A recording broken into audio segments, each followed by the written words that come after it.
By noon, everyone in Bellweather had seen Clara Mercer dragging black river stones toward the abandoned schoolhouse. By sunset, Silas Crow was telling the saloon that grief had finally made the widow foolish. Clara did not answer him, because the wind had gone strangely still, and the horses had stopped nosing through the snow. She only looked west at a pale band of cloud and said, "We have 2 days, maybe less." Nobody believed her warning, but before the week ended, those stones would be the reason children were still alive. Clara was 39, lean from hard winters, with a dark braid, a brown wool coat, and a narrow scar above her left eyebrow. She had lived alone since her husband Nathan died in a schoolhouse fire 3 winters earlier. The town had blamed Nathan's stove work, and most people had quietly blamed Clara for defending him. Since then, customers crossed the street rather than hire her to repair a roof or sharpen a saw. That morning, she had found the old brass weather glass in Nathan's tool chest lower than she had ever seen it. The glass alone did not frighten her, but the cattle were bunching against the eastern fence before the cold had arrived. A line of geese had passed south at dawn, flying low enough for Clara to hear their wings. Then Jonah Pike rode in from the western trail with ice crusted on his beard and one glove missing. He said the stage station at Red Hollow had lost its chimney in a wind that arrived like a kicked door. The telegraph operator had also received half a message before the western line failed. It mentioned a sudden temperature fall, stranded wagons, and a storm moving faster than expected. Clara took the message seriously because Nathan had taught her that bad weather announced itself in small agreements. Silas Crow took it as a chance to sell fear. He owned the largest grain warehouse in Bellweather and announced that families could shelter there for a fee. Anyone without cash, he added, could sign a note against spring wages or livestock. Clara walked through the warehouse once and heard the roof timbers ticking under only a shallow load of snow. She told Silas the north truss had split near an old knot and would not carry a heavy drift. Silas smiled at the crowded room and asked why anyone should trust the widow of the man who burned down a school. Clara looked at the split timber again and said, "Because wood does not care who you blame." The old schoolhouse stood on a low rise beyond the church, empty since Nathan's death. Its windows were boarded, its door sagged, and soot still stained the stones around the chimney. Most people saw a ruin. Clara saw thick walls, a raised floor, a hand pump nearby, and a building that faced away from the worst western wind. She spent that first afternoon clearing broken desks and mouse-chewed books from the main room. Jonah followed her without being asked, and began prying rotten boards from the entry. He was a broad-shouldered former cavalry farrier with a stiff right knee and a faded red scarf. Clara told him she could not pay him. Jonah said, "Good, then you cannot fire me for working too slow." It was the first joke anyone had made in that building since the fire. Clara set a cast-iron stove on a bed of flat stones near the center of the room. Instead of placing the river stones inside the stove, she stacked them around it with finger-wide gaps for warm air. Jonah asked if she planned to cook the town. Clara said the stones would hold heat after the fire burned low if they warmed slowly and stayed dry. She built a second wall inside the north side using salvaged planks and packed clean straw between the layers. She hung 2 heavy quilts behind the door to make a crude wind trap. At the rear window, she left a narrow opening high and another low so stale air could escape without stripping all the warmth. A shelter that held smoke, Clara said, was only a different kind of coffin. By dusk, 12-year-old Owen Bell was standing outside with an armful of kindling. His mother Emma ran the boarding house and had forbidden him from going near Clara. Owen said he had come only to return wood that had accidentally followed him. Clara accepted the lie and showed him how to stack the kindling off the damp floor. When Emma found him there, she arrived furious and frightened. She wore a faded blue shawl and carried her youngest daughter Ruth on one hip. Emma demanded to know why Clara was filling a burned school with straw beside a stove. Clara showed her the stove base, the stone spacing, and the covered lantern shelf far from the wall. Then she pointed to the warped chimney collar that had caused the old fire to spread. Emma stared at it and asked whether Nathan had installed that collar. Clara said no, but she did not explain further. Emma took Owen home, yet she left the bundle of firewood he had brought. The next morning, frost feathered the inside of Clara's cabin windows. The western sky looked clear, which made the town laugh harder at her warning. Silas offered half price on warehouse shelter notes until noon. Families began carrying blankets, flour sacks, and trunks into his building. Clara went back to the schoolhouse and repaired the hand pump with a strip of leather cut from an old harness. The first strokes brought up brown water. She kept pumping until the water ran clear and cold. Jonah hauled 2 covered barrels inside and set them along the inner wall. Clara warned him not to fill them to the brim because ice needed room to expand. She also buried a 3rd barrel in packed straw beneath the floor hatch. If the room cooled too far, the buried water would freeze last. Owen returned with 3 tin cups and a sack of dried apples. This time Emma came with him. She said, "I am not helping you. I am helping my children." Clara handed her a hammer and said that was good enough.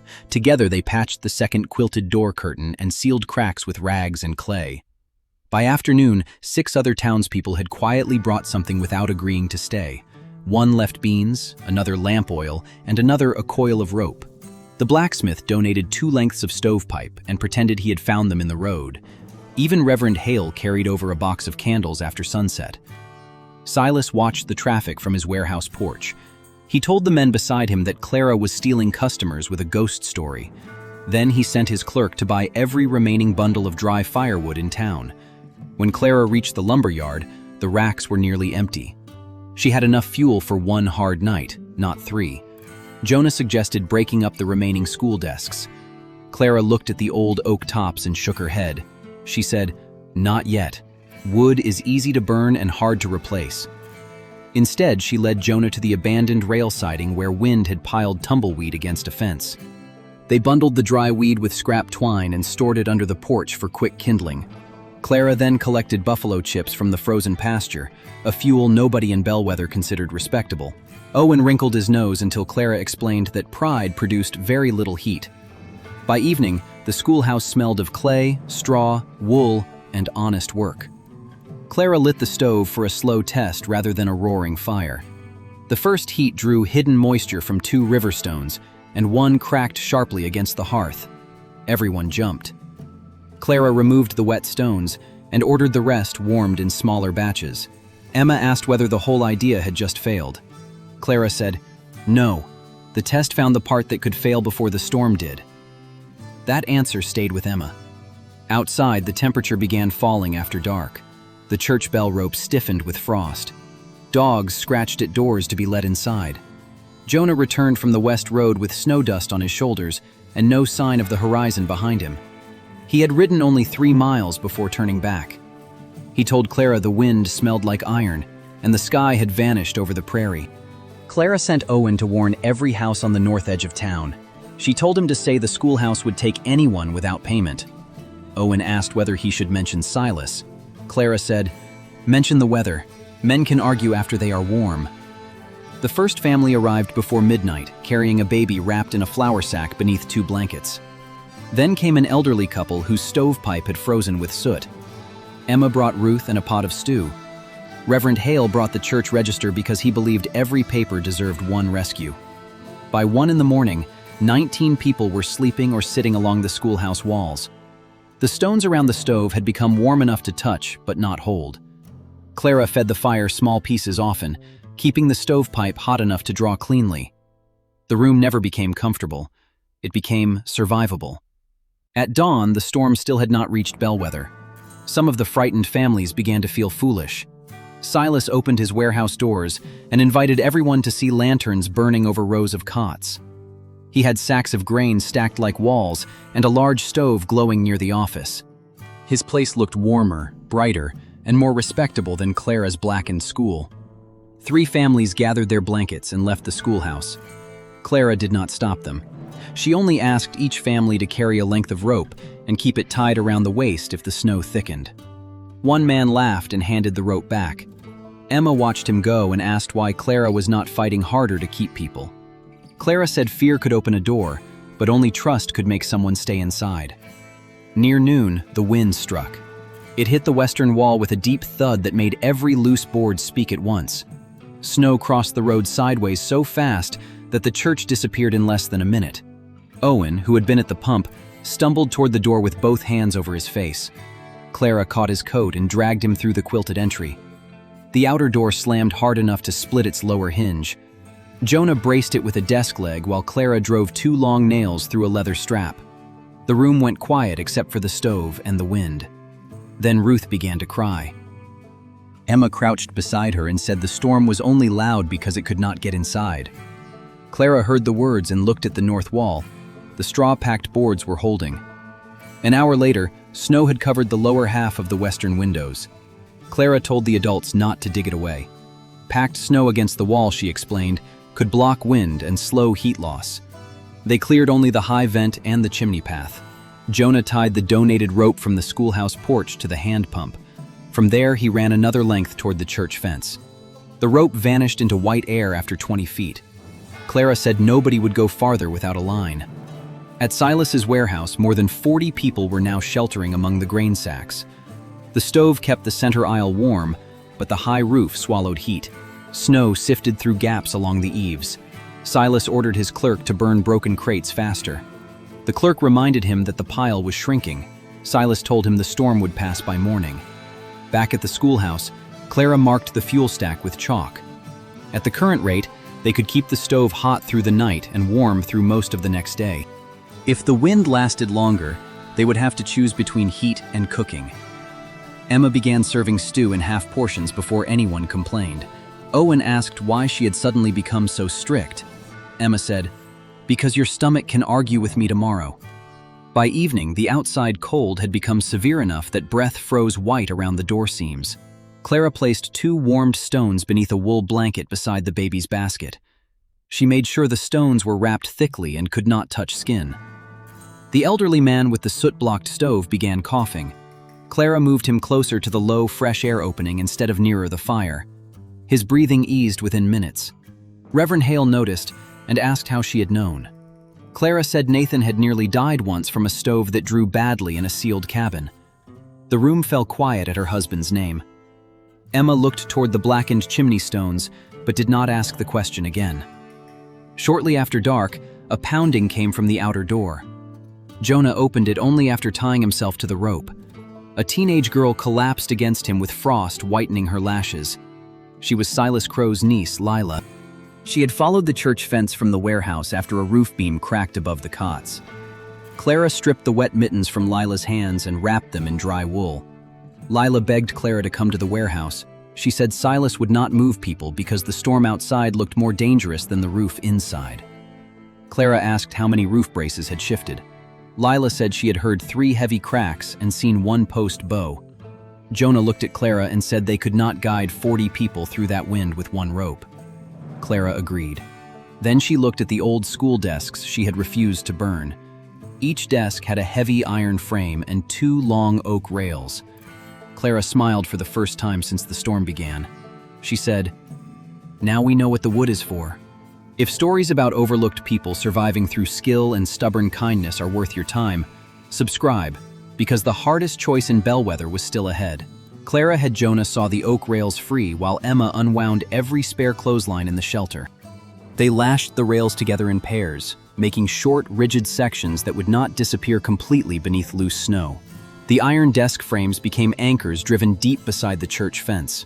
Clara planned a guided path from schoolhouse to church, then from church to the warehouse corner. It would be slower than a single rope, but frightened people could grip wood even with numb hands. Reverend Hale said the church might hold another dozen people if the schoolhouse filled. Clara shook her head because the church chimney had already begun coughing smoke back into the sanctuary. The only safe destination was the schoolhouse. Before leaving, Clara checked the stove, the vents, the water, and every sleeping child. Then she tied Nathan's old leather tool roll across her chest. Emma asked why she needed tools for a rescue. Clara said, "Because people are rarely trapped by only one thing." Jonah insisted on going with her. His stiff right knee made deep snow dangerous, but he knew how to read frightened horses and frightened men. Lila tied herself between them. The 3 stepped into the storm with the first oak rail between their hands. Wind erased their footprints as soon as they made them. At the church fence, Clara clipped the next line to the iron anchor. They advanced in short stages, never allowing all 3 people to move at once. Halfway to the warehouse, Jonah's bad knee folded. He dropped into the snow without letting go of the rail. Clara and Lila hauled him upright by the red scarf and coat collar. Jonah said his pride was injured worse than his leg. Clara told him pride could limp later. When the warehouse finally emerged from the white, its north roofline was sagging like a tired back. The outer doors had been barred against the wind. Clara pounded until Silas's clerk opened one narrow enough to pull them inside. Warm air hit their faces first.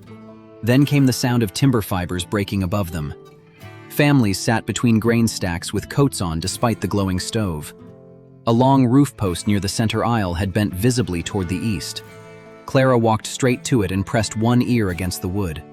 She heard a soft series of pops. Silas demanded to know why she had brought panic into his building. Clara said, "I brought a road out." Silas pointed at the storm beyond the door and called her plan murder. Clara pointed at the bowed post and said staying would become the same thing. A farmer named Amos sided with Silas because his infant son could not survive that wind. Clara answered that the child would not face the open wind for more than a few steps at a time. She described the rope, the oak rails, the church fence, and the people waiting at each anchor. Silas said the roof had stood 20 years. Clara looked up and replied, "Not with that splice." The words stopped him.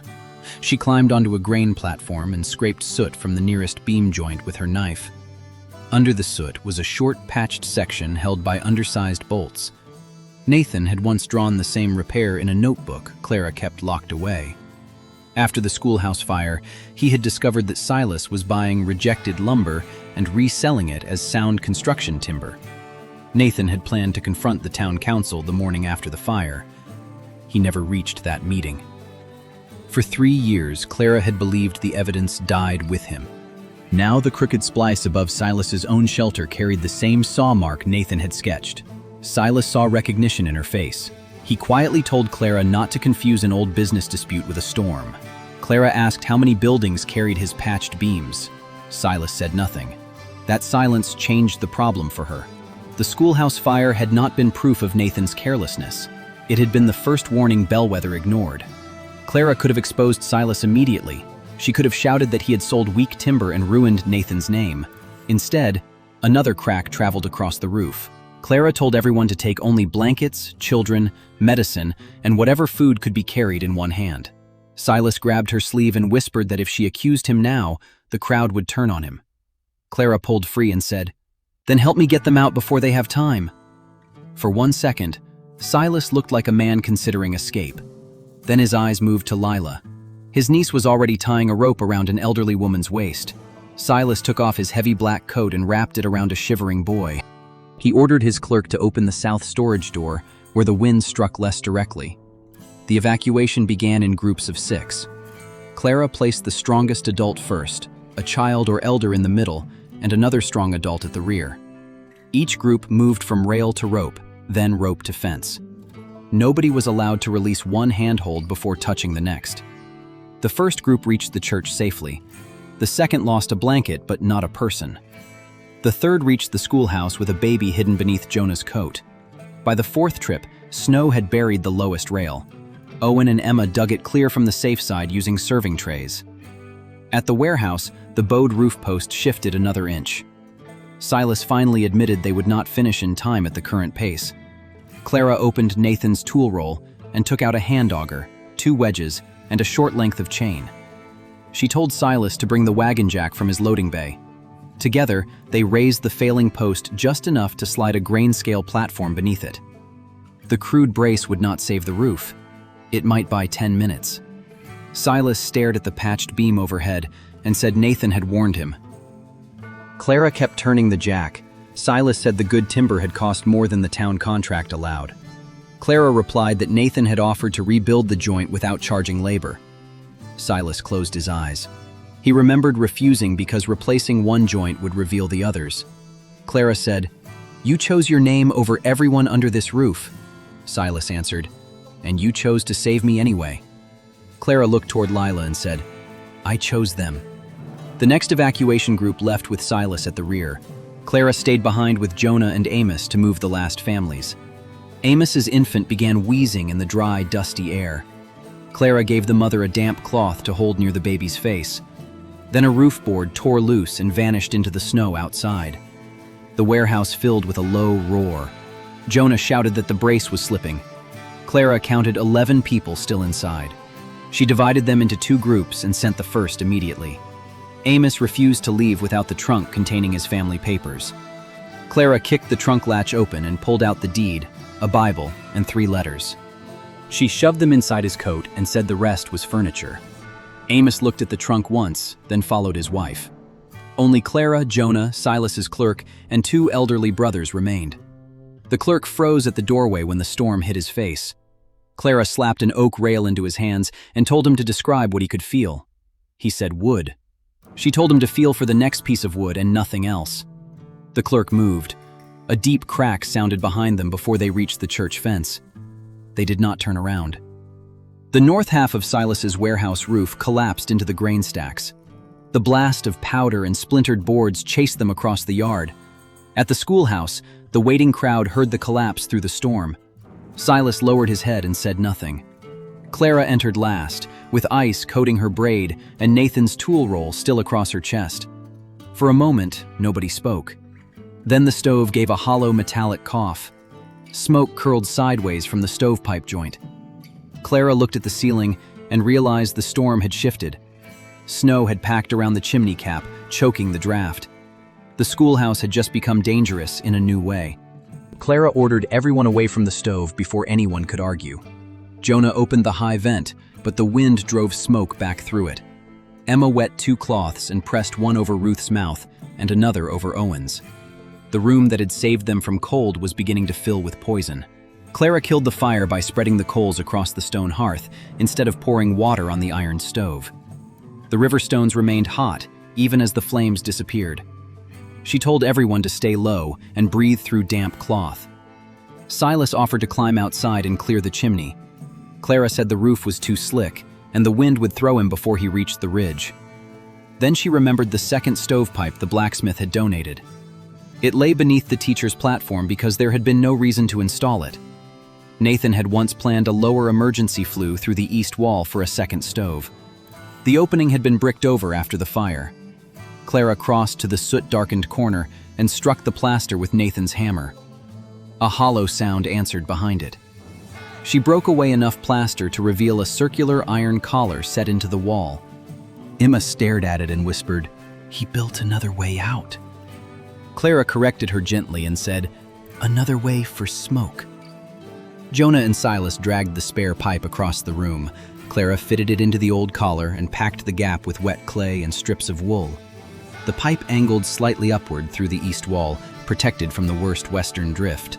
They needed heat in it before it could draw.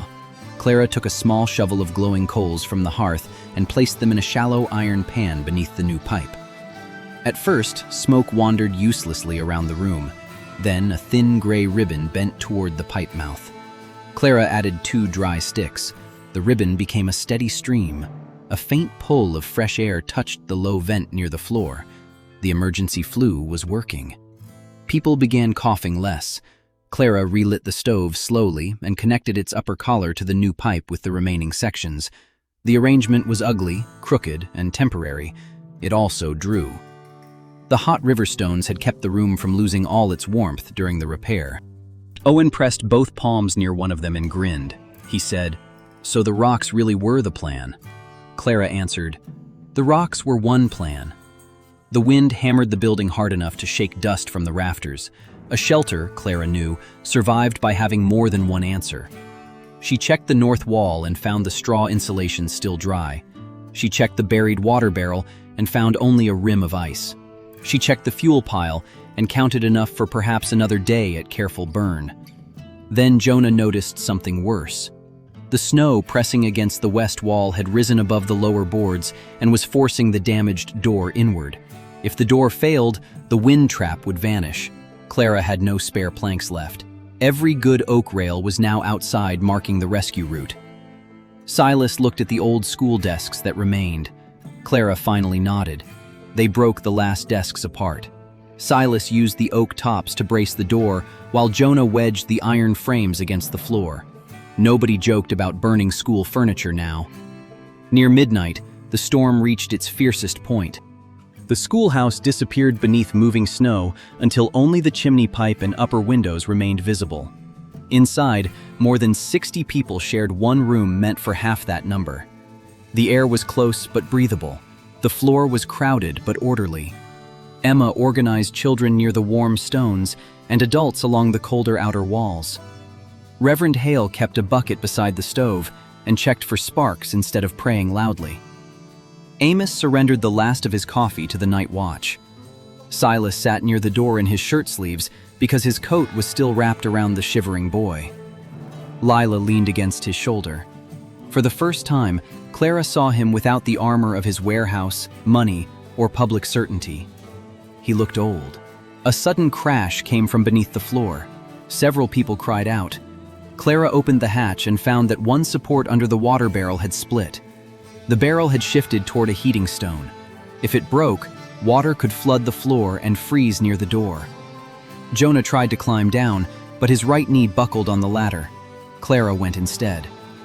The crawl space was barely high enough for her shoulders. She wedged a broken desk leg under the barrel and used the hand auger handle as a lever. The barrel rolled back into its straw cradle. When Clara climbed out, her left hand was bleeding from a torn nail.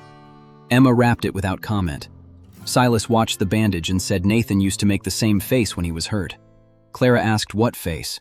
Silas said, "The one that says pain is an inconvenience." She almost smiled. Then the roof groaned. Everyone looked up. Snow had begun drifting heavily against the western slope of the schoolhouse roof. The old rafters were better than Silas's warehouse beams, but they were not invincible. Clara ordered the strongest adults into the attic with shovels and boards. They could not safely climb outside, so they pushed upward from beneath to break the deepest drift loose. Each shove sent snow sliding past the upper windows. The work continued in shifts. No one asked Clara whether she was certain anymore. They asked what needed doing next. Near dawn, the wind finally weakened enough for Clara to hear individual voices without leaning close. She opened the east vent and saw a strip of gray light where the world had been white all night. The storm had not ended, but it had stopped trying to tear Bellweather apart. Clara sent no one outside until Jonah could see the church fence from the doorway. When the first safe group followed the oak rails toward town, they found Silas's warehouse crushed across the center aisle. The place where the cots had stood was buried beneath roof beams and frozen grain. Amos held his infant tighter and said nothing. Silas walked to the ruined doorway, then turned back toward the people Clara had saved. He told them Nathan Mercer had warned him about weak lumber 3 winters earlier. He admitted that he had hidden the complaint because replacing the bad beams would have exposed his contracts and ruined him. The town did not forgive him that morning. Clara did not ask them to. She only asked the blacksmith for men strong enough to inspect every public roof before the next snow. For the first time in 3 years, the answer came before the question was finished. By spring, the abandoned schoolhouse had new rafters, a safer chimney, and 2 proper emergency flues. The town council offered Clara payment for supervising the work, and she accepted without pretending money did not matter. Emma reopened the schoolroom twice a week so children could learn beside the same stone wall that had sheltered them. Jonah built a bench near the door, claiming his right knee had earned a place to complain in comfort. Silas sold part of his grain business to repay families and replace dangerous timber, while Lila stayed in Bellweather and kept his books honest. Nathan's name was cleared slowly, not by a speech but by the marks in his notebook and the buildings that proved he had been right. Clara kept one cracked river stone on the shelf above her workbench. It reminded her that a good plan is not one that never fails. A good plan is one that reveals its weak parts before people must depend on them. Preparation often looks excessive when the sky is clear, and ridiculous when everyone else is comfortable. But cold, fire, debt, grief, and fear all become harder when pride prevents people from testing what they believe. Clara saved Bellweather because she noticed small warnings, stored more than one kind of resource, and built more than one way for danger to leave. She also survived because she finally allowed other people to carry wood, tie rope, watch children, and stand beside her. Self-reliance can keep a person moving, but shared responsibility can keep an entire community alive. The lesson is simple enough for any time. Prepare before panic, test before trust, and never confuse being mocked with being wrong. If Clara's choice stayed with you, tell me whether you would have left the warehouse when she asked. And if you want more stories about people who earn a second chance through what they do, like the video and subscribe for the next journey.